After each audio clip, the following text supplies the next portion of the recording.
Motivation, reconversion, entrepreneuriat, sens au travail, c'est bref, c'est utile, c'est essentiel. Bienvenue dans les essentiels de Blooming Voice, à écouter quand vous voulez, où vous voulez. Bonjour à tous et bienvenue sur cet essentiel numéro 2.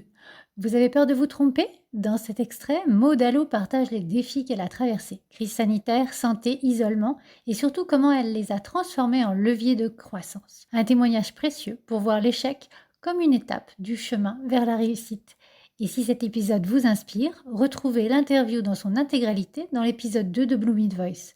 Et je vous souhaite une belle écoute. Tout ce que tu as mis en place là depuis 2019, est-ce que tu as Mmh. rencontré des difficultés et dans ce cas-là, tu les as surmontées comment? Alors oui, mon entreprise est un peu un enfant du Covid, tu vois. Mmh.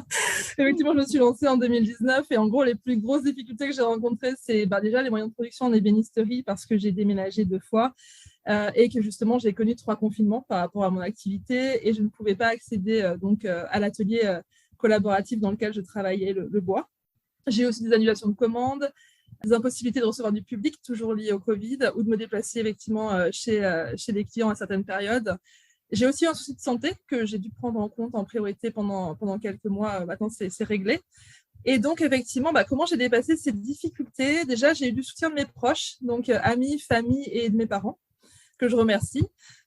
J'ai également accepté de me remettre en question, en fait. C'est-à-dire qu'effectivement, l'entrepreneuriat, c'est un questionnement aussi perpétuel, selon moi. C'est à ce moment un moment de se dire tout n'est pas la faute du Covid, donc qu'est-ce qui a marché et qui n'a pas marché dans ce que j'ai fait pour pouvoir effectivement m'améliorer et me réorienter. J'ai aussi dépassé ces difficultés en ne lâchant rien, en fait, en étant déterminée, en se disant c'est mon rêve, je suis en train de le réaliser, les épreuves font partie du chemin, donc on y va.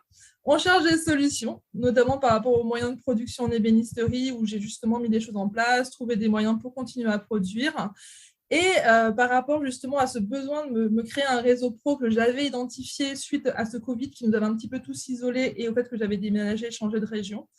Du coup, j'ai mis en place des actions très concrètes, organiser des apéros pour rencontrer des professionnels du secteur dans lequel je travaille sur Colmar.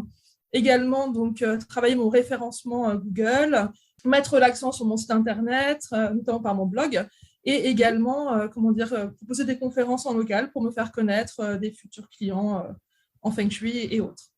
Ah oui, en fait, plein de façons de rebondir, par rapport à ce qui aurait pu être considéré comme des échecs et en fait, tu les as retournés de façon à pouvoir te booster, et continuer à progresser, en fait, c'est ça? Oui, c'est ça. Mais en fait, c'est super intéressant le concept que tu viens de dénoncer. Le mot échec, c'est hyper important parce qu'en fait, en France, on n'est pas habitué à l'échec, on le vit très mal. Et en fait, les anglo-saxons, du coup, pour eux, les échecs, en fait, c'est le terreau de tes futures réussites. Et en fait, c'est vrai que l'entrepreneuriat, selon moi, c'est aussi déconstruire beaucoup de choses qu'on a intégrées par l'éducation française, que les Français, on n'est pas très tourné vers l'entrepreneuriat à la base. On n'a pas une culture de l'entrepreneuriat. On est en train de la découvrir parce qu'on est de plus en plus à se lancer dans l'entrepreneuriat. Mais en effet, cette question d'échec, elle est hyper importante parce qu'en fait, l'échec pourrait nous figer ou nous bloquer. Or, en fait, l'échec, c'est juste une erreur par rapport à quelque chose qu'on a envie de faire, mais on n'a pas utilisé la bonne méthode, selon moi. Et donc, du coup, c'est juste cette question de, OK, on a toujours envie de le faire. Oui, non, ça peut être non. Hein. On peut effectivement avoir eu un fantasme, une idée, et puis se dire, au final, c'est pas ce que je veux, je change. Mais lorsqu'on est toujours motivé vers son objectif, que c'est vraiment un objectif qui est réel, à ce moment-là, c'est juste comment je réoriente, comment est-ce que je fais pour l'atteindre avec de meilleures méthodes. Donc, l'échec fait partie du chemin parce qu'en fait, c'est juste qu'on s'est trompé. C'est pas grave, on fera mieux. Et en même temps, lorsqu'on progresse, et je le vois au bout de 3 ans d'entrepreneuriat, en fait, ces échecs, ça nous a vraiment forgé. Moi, je sais que par exemple, il y a des choses que je fais beaucoup plus vite, beaucoup mieux, grâce justement à ces échecs. Et j'ai aussi acquis certaines souplesses sur certains sujets et qui me permettent du coup de lâcher prise sur des choses et du coup d'accueillir aussi certaines choses qui arrivent dans ma vie entrepreneuriale en fait et qui se passent encore mieux que ce que j'aurais imaginé. Merci d'avoir écouté cet essentiel de Blooming Voice. Pour aller plus loin, les épisodes complets sont dispo tous les vendredis. Et si vous voulez créer une vie pro qui a du sens, réservez votre rendez-vous découverte offert de 30 minutes. Le lien est en description.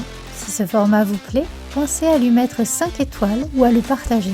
C'est le meilleur moyen de le faire rayonner.